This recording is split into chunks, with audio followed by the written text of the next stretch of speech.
కంది శ్రీనివాసరెడ్డి.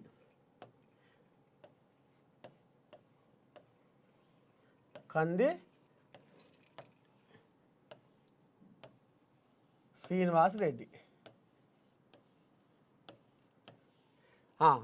ఇక పోతే ఇంకో కోయాగా ఇక్కడ మనం తీసుకున్నట్టయితే పాయల్ శంకరు.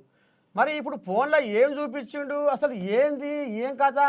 ముఖ్యమంత్రి రేవంత్ రెడ్డి, మహేష్ కుమార్ గౌడు మరి అందులో ఫోన్లో ఒకటే చూస్తా ఊరు కంటి చేప కొట్టకుండా ఏంది కావచ్చు అనేది ఇప్పుడు మనం తెలుసుకుందాం.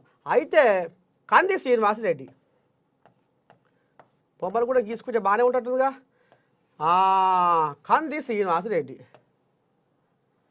అంటే ఇక ఏదో జర అతరబుత్ర గీస్తున్నా.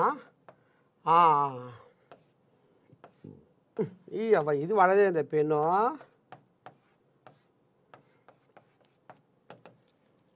ఇంకా ఈ కోజాగా పాయల్ శంకర్.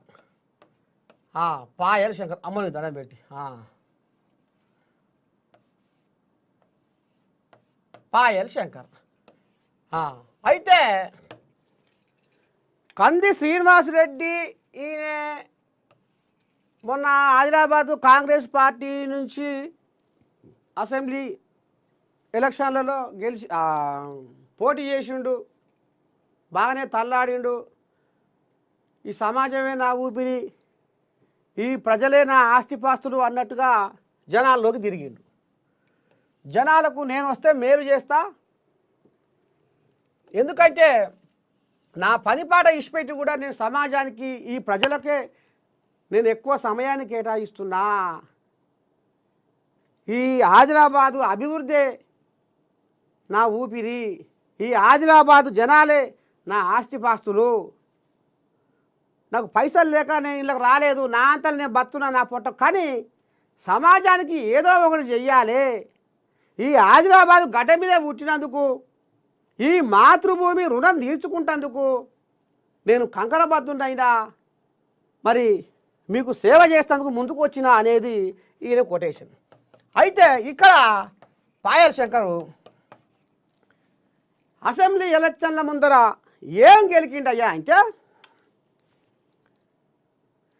యదా యదా హి ధర్మస్య గ్లానిర్భవతి భారత అభ్యుత్థానమధర్మస్య తదాత్మానాం సృజామ్యహం.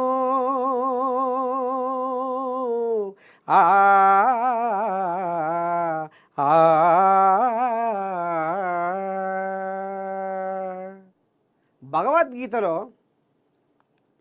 ఓ అర్జున, ఈ లోకంలో ఈ సృష్టిలో అధర్మము పెచ్చు పెరిగిపోచున్నప్పుడు, ధర్మము అంతరించిపోయినప్పుడు నన్ను నేనే, నాకు నేనే సాకార రూపమున ఈ లోకమున అవతరింతును.